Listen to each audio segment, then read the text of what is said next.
Good day, everyone. Today we are going to talk about 21st century literature from the Philippines. And when we say 21st century, we are talking about literature written and published from the year 2000 onwards.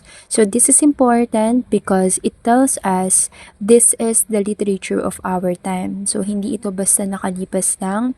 This is what our writers are producing now in the same world we are living in. So one thing that makes 21st century literature unique is its diversity. So yung writers natin today, they are no longer limited to the traditional forms.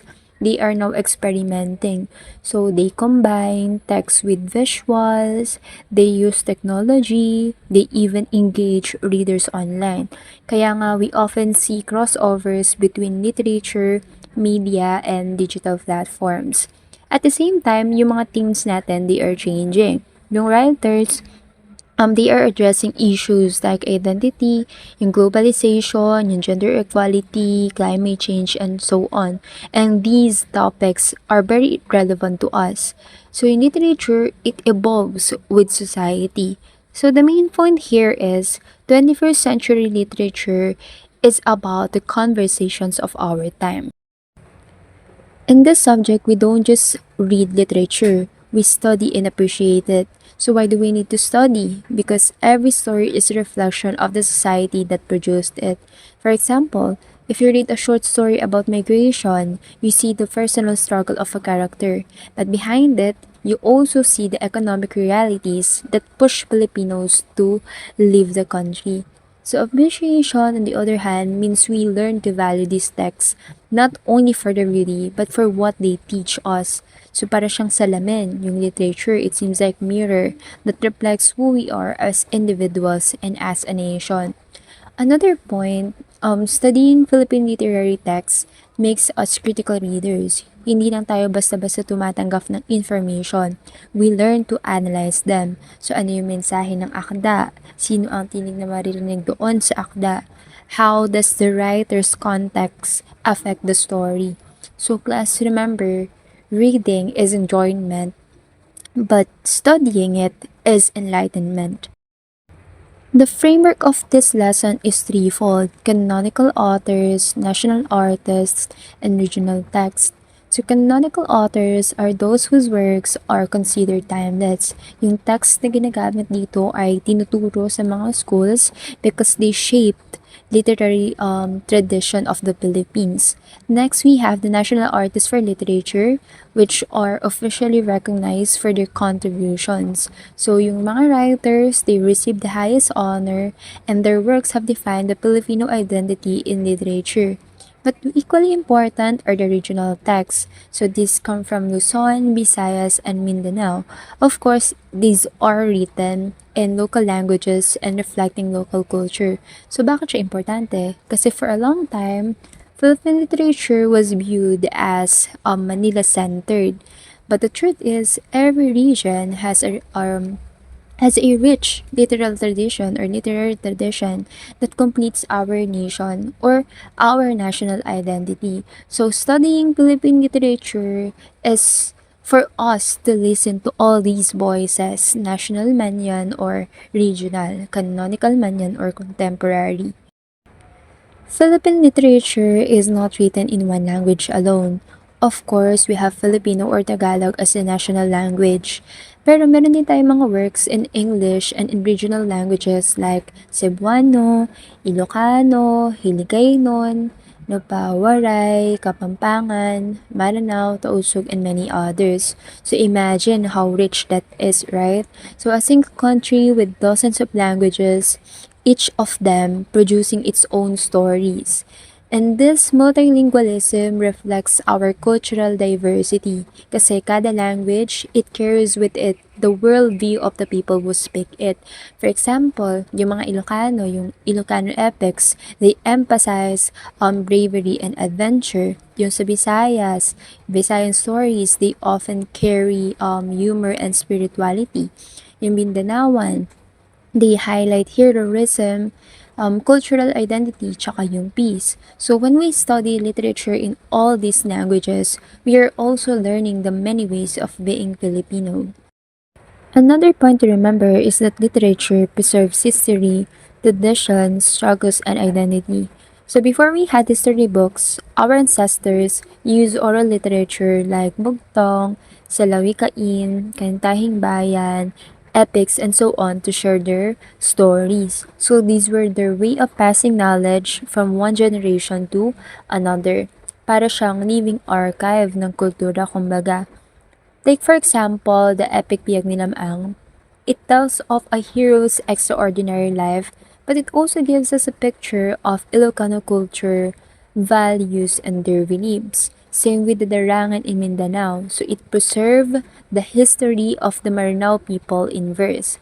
So this literature or literature expanded this preservation. Yung No Limit Tangere and El Filibusterismo ni Rizal, they are records of colonial abuse and seeds of revolution. Tandaan that literature is like memory. Without it, we forget who we are. But with it, of course, we keep our identity alive. Now, let's talk about the National Artist Award. So this is the highest form of recognition na binibigyan ng Philippine government to the individuals who contributed significantly to the arts, particularly literature, music, dance, theater, architecture, and many more. So in literature, being a national artist means the writer's works have shaped Filipino consciousness. Ibig sabihin, kaya niyang impluwensyahan kung paano nakikita ng mga tao yung kanilang bansa. So, becoming a national artist, it also means na yung writer, he was able to merge artistic excellence with cultural significance. Ibig sabihin, hindi lang maganda yung akda niya. Nakatutulong yon para ma-shape or hubugin yung yung character ng mismong mga Pilipino. Let's highlight some national artists, starting with Joaquín. So he's one of the greatest Filipino writers in English, pero kahit na English yung mga sulatin niya, yung tema naman ng mga gawa niya ay deeply Filipino. So his work often deals with history, identity, and the tension between tradition and modernity. For example, yung The Woman Who Had Two Navels, nag-deal yun doon sa isang Pilipina na hindi makamove on sa colonial past. He also had a portrait of artist as Filipino na pinapakita yung struggles ng isang family na natutorn between preserving tradition at yung pag embrace doon sa changes. So yung style ni Nick Joaquin, biniblend niya yung myth, folklore, and yung history. Parang pinapakita niya na ang pagiging Filipino ay hindi simple. Isa siyang layered, complex, and often conflicted. Kaya nga yung mga gawa niya, remain pa rin siyang relevant as of today kasi mini-mirror niya yung mismong Filipino. Filipino culture, identity, and so on. Now let's discuss other national artists, starting with Carlos P. Romulo, 1982. He's a writer and diplomat known for A Walk with Heroes. So yung mga gawa niya, it reflects nationalism and his experiences on the global stage. Next, we have Francisco Arcelana, 1990. He innovated the modern Filipino short story in English. So, isa sa mga most well-known stories about family love and remembrance na gawa niya is yung The Mats. Okay? Next, we have M.V.M. Gonzalez, 1997. So, he's known for the Bamboo Dancers and A Season of Grace. So, yung works niya, pinoportray nun yung mga rural life at yung mga ordinary Filipinos na pinapakita yung dignity and simplicity.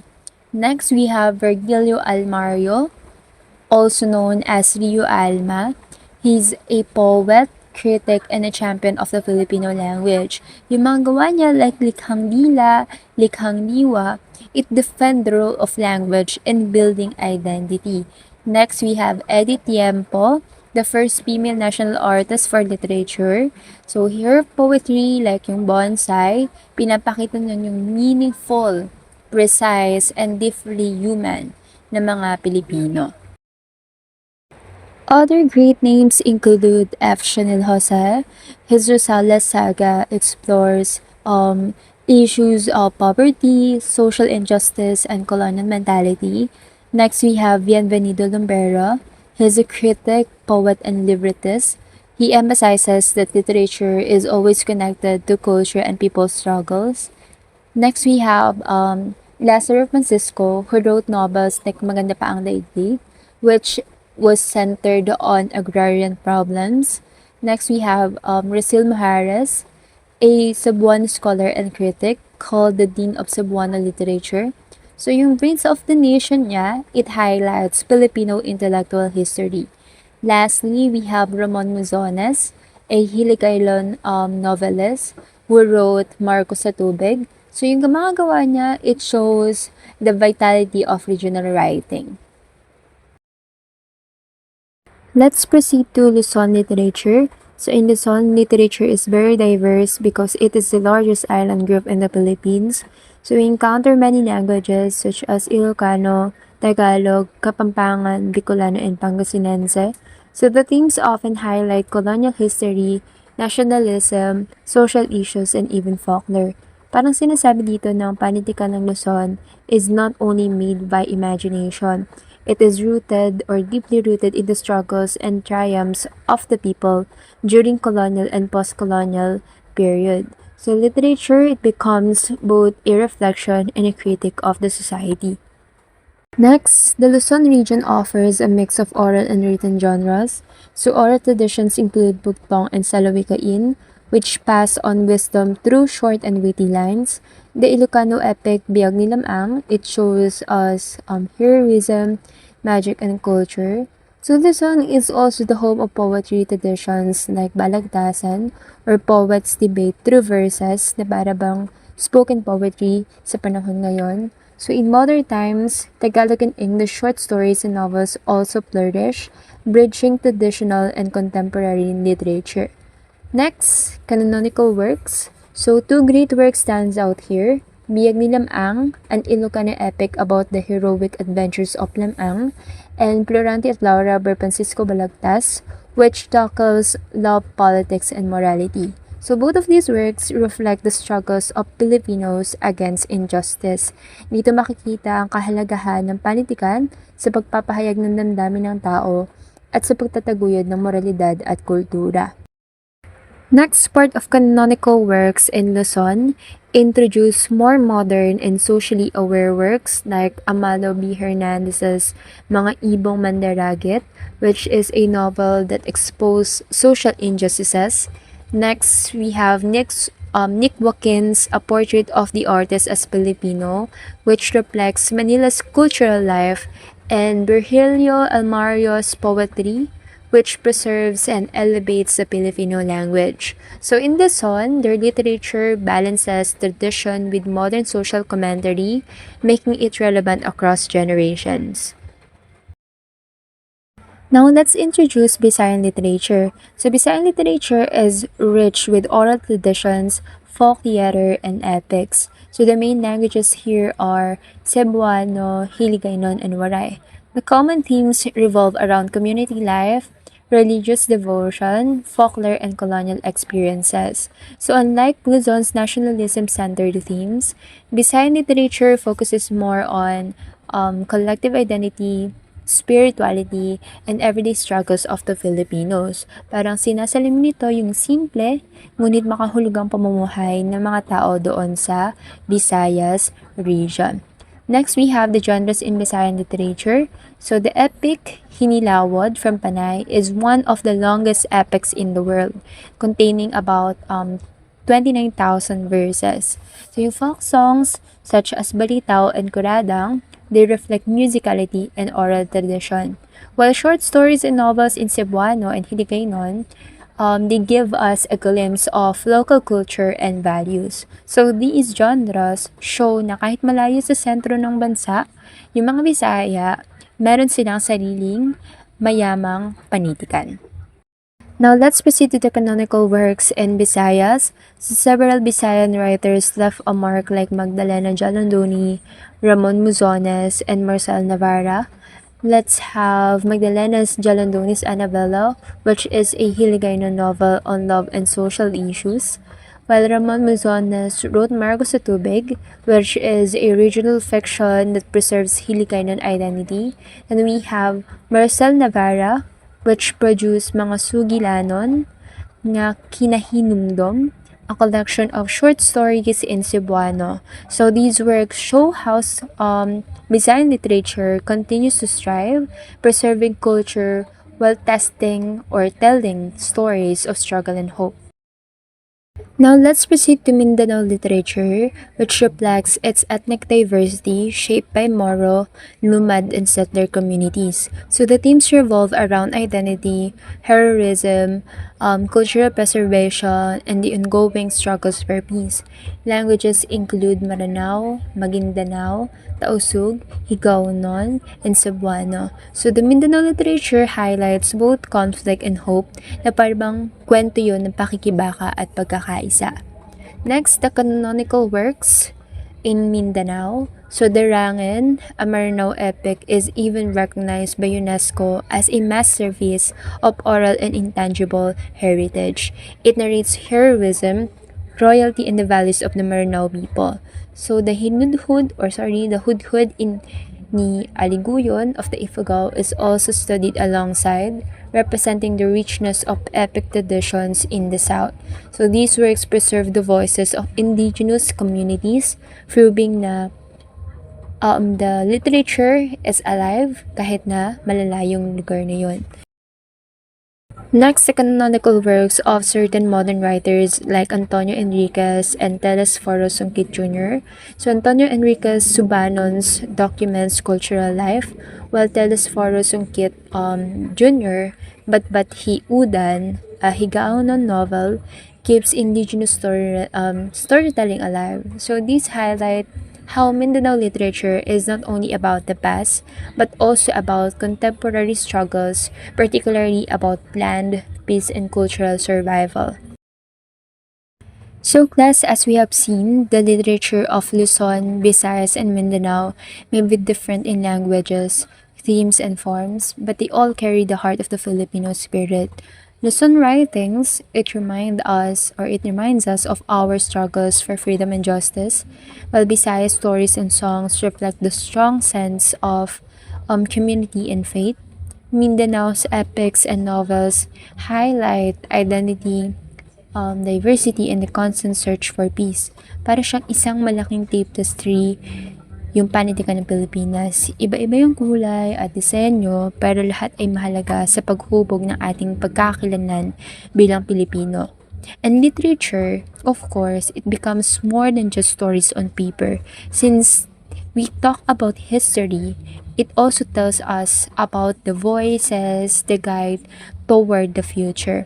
That is why when we study regional literature, we're not only appreciating words and texts, we are also preserving culture, we're strengthening identity, and we are honoring the wisdom of our ancestors.